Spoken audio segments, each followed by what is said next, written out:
नक्कीच येईल. बरं. महापालिकेत भाजपची सत्ता. वरी केंद्र शासन आहे, राज्य शासन आहे.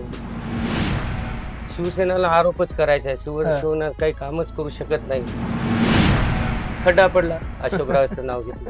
पाणी कुठंतरी लिकेज झालं, अशोकरावमुळे झालं. विरोधकाला टीका तर करतच राहते. साहेबाला शिवी दिल्याशिवाय लोकांचं पोट भरत नाही. त्यांना काय विरोधकांनी दाखवावं कोणतं काम केलंय. या निवडणुकीमध्ये नेमकं कोणत्या पक्षाचं आव्हान वाटतं, कोणत्या उमेदवाराचं आव्हान वाटतं, काय सांगा? मला कोणत्याच पक्षाचं आव्हान वाटत नाही.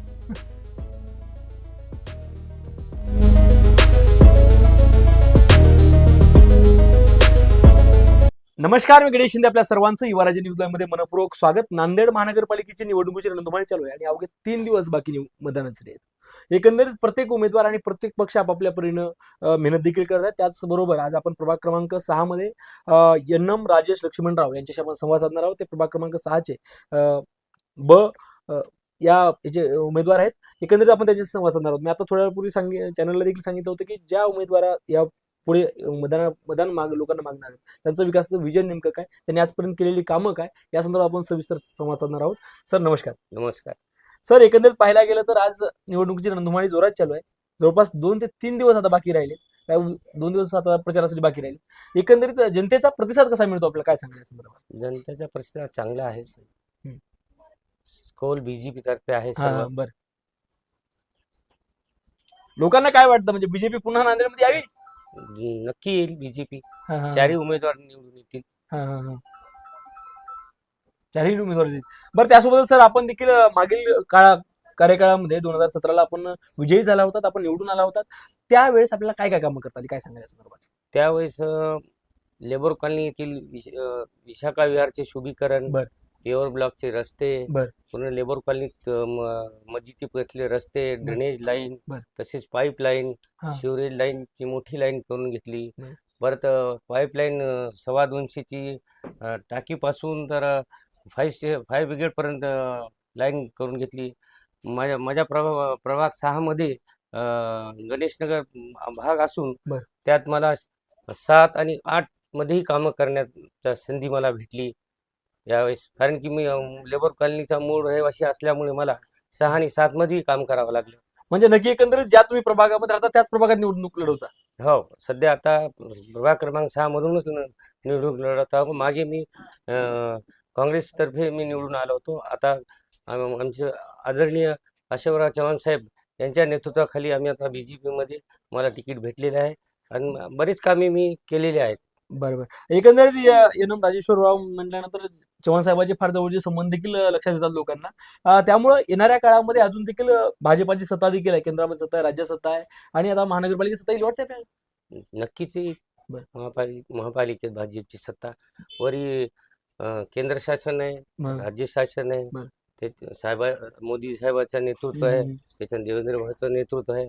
पुन्हा आता अशोकरावच्या नेतृत्वाखाली आज नांदेड जो विकसित भारत, विकसित नांदेड असं आमचे साहेब म्हणत आहेत. त्यांची संकल्पना, जाहीरनामा सगळ्यांना पोहोचलेला आहे. मागच्या वेळेस अशोकराव चव्हाण साहेब मुख्यमंत्री होते तेव्हा नांदेडचा चांगलाच विकास झालेला आहे. 2000 कोटी रुपये आणले होते साहेबांनी. बरेच ब्रिजेस झालेत, मोठे रस्ते झाले, रुंदीकरण झालं, इन्फ्रास्ट्रक्चर वाढलंय. पुन्हा ह्यावेळेस पुन्हा अशोकराव साहेब बांधकाम मिनिस्टर झाल्यावर साधारण 1600 कोटीचे कामं आणलेत. पीडब्ल्यूडीला महापालिकेचे सर्व रस्ते महापालिकेत वर्गीकरण केले. महापालिकेचे रस्ते पीडब्ल्यूडीला वर्गीकरण करून आज जो बी रस्ता दिसतो नांदेडमध्ये येणाऱ्या जाणाऱ्या दळणवळण जे बी काही चालू आहे रस्त्यावरचे, ते साहेबामुळे झालेले, अशोकराव साहेबांमुळे. नक्की साहेबांमुळे. परंतु कुठेतरी शिवसेनामध्ये ही काही कामं आम्ही केली, या आरोपावर आपण कसं पाहता? शिवसेनेला आरोपच करायचा आहे. शिवसेना काही कामच करू शकत नाही, त्यांचे कार्य काहीच नाही.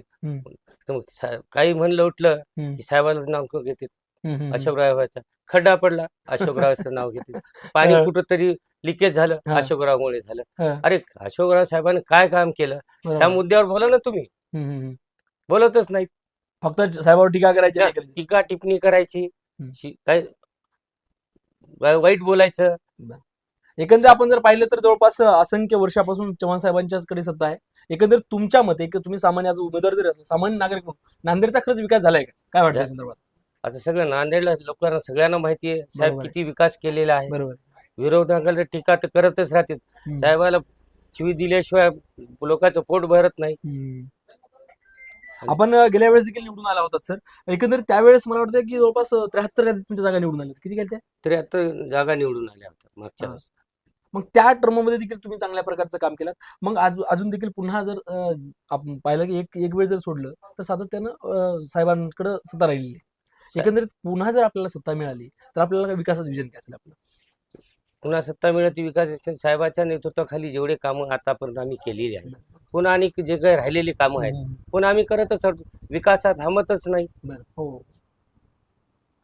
नक्कीच आता जर एकंदरीत पाहायला गेलं तर तुमची आता आम्ही देखील असं देखील पाहिलं या क्षेत्रामध्ये की प्रभाग क्रमांक 6 मध्ये कुठंतरी एन.एम. राजेश्वररावची आणि टालीची काहीतरी प्रमुख चुरस लढत होईल असं देखील चर्चा आहे. परंतु लोकांनी तुम्हालाच मतदान का करावं? तुमच्यातलं वेगळं पण काय? मी एक सर्वसामान्य कार्यकर्ता आहे साहेबाचा. बरं.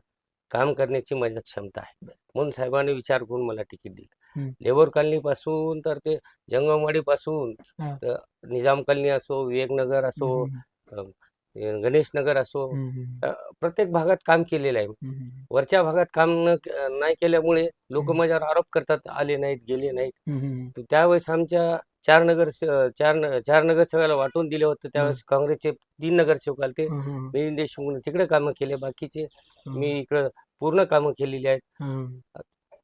सर्वेमध्ये ज्यावेळेस लोकांनी मला सर्वेमध्ये आलो होतो तर हम्म. लोकांनी सांगितले की राजू यांना इथं काम केलेलं आहे.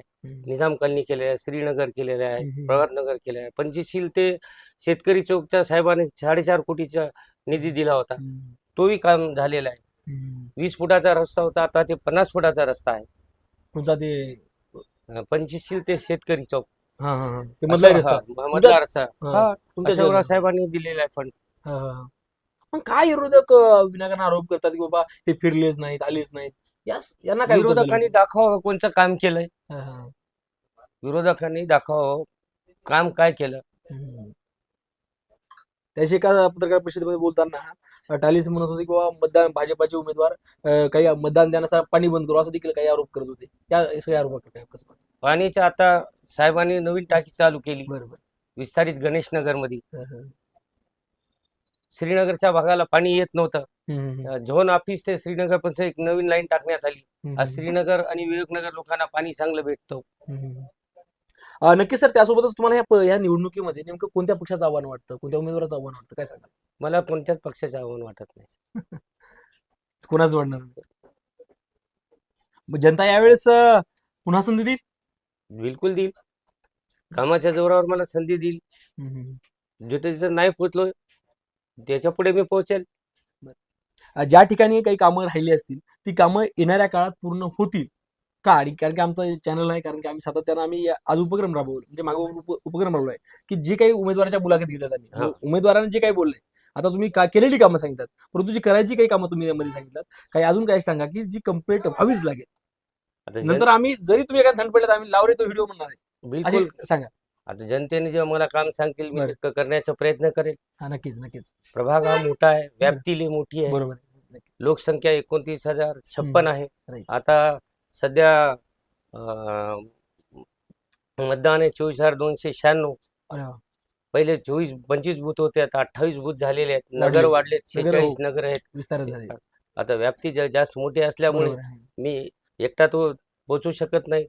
जिथे जिथे कामं केली जनतेनं मला मतदान करणारच आहे. जिथे नाही झाली कामं मी पोहोचेल तिथं. राहिलेल्या काळामध्ये कामं करेल मी. नक्कीच. एकंदरीत महापौर कोणत्या पक्षाचा? बीजेपीचाच होईल. राजेश सर, तुम्ही कामं तर भरपूर सांगितले, असं एखादं काम सांगा की जे तुमच्याही स्मरणामध्ये आणि जनतेच्या स्मरणामध्ये असं कोणतं काम केलं?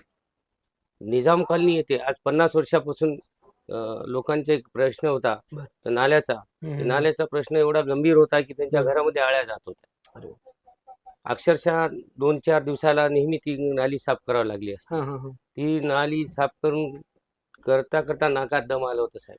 50 वर्ष झाली. प्रत्येक आतापासून जेव्हा निवडून आले लोकांनी तर जनतेनं वारंवार त्यांना प्रश्न विचारले, कधी करता. यावेळेस मी पहिल्यांदा निवडून आल्यावर मी वचन दिलं होतं त्यांना, निजाम कॉलनीच्या लोकांना, मी ते काम करून दाखवलं साहेब. वचनपूर्ती केलं तुम्ही? वचनपूर्ती केलं. 50 हा. लाखाचं काम होते. हम्म. आज लोक मला त्याच कामावर अल्पसंख्याक लोक मला मतदान करतात. जाता जाता आमच्या चॅनलच्या माध्यमातून संपूर्ण मतदारांना काय आवाहन कराल, काय सांगा? सर्व मतदारांना बंधू भगिनींना म्हणतो की मी कमळ या निशाणीवर आपण बटन दाबून विजय करावे. नक्कीच हे होते एन.एम. राजेश लक्ष्मणराव. त्यांच्याशी आपण संवाद साधला. त्यांनी जी कार्यकाळामध्ये त्यांच्या काही कामं केली, बरीच काही कामं महत्वाची केली, त्यांनी महत्वाची कामं देखील सांगितली. आणि यानंतर निवडून आल्यानंतर पुन्हा देखील माझ्याकडे विकासाचं विजन आहे, आमची सत्ता भाजपाचीच महानगरपालिकेत येणार आहे आणि पुन्हा देखील विकास करू, असं देखील आपल्या चॅनलच्या थेट संवाद साधताना सांगितलंय. सर, धन्यवाद, आपण वेळातला वेळ काढून आमच्याशी संवाद साधला त्याबद्दल आपण खूप मनापासून धन्यवाद. पाहत राहा युवा राज्य न्यूज.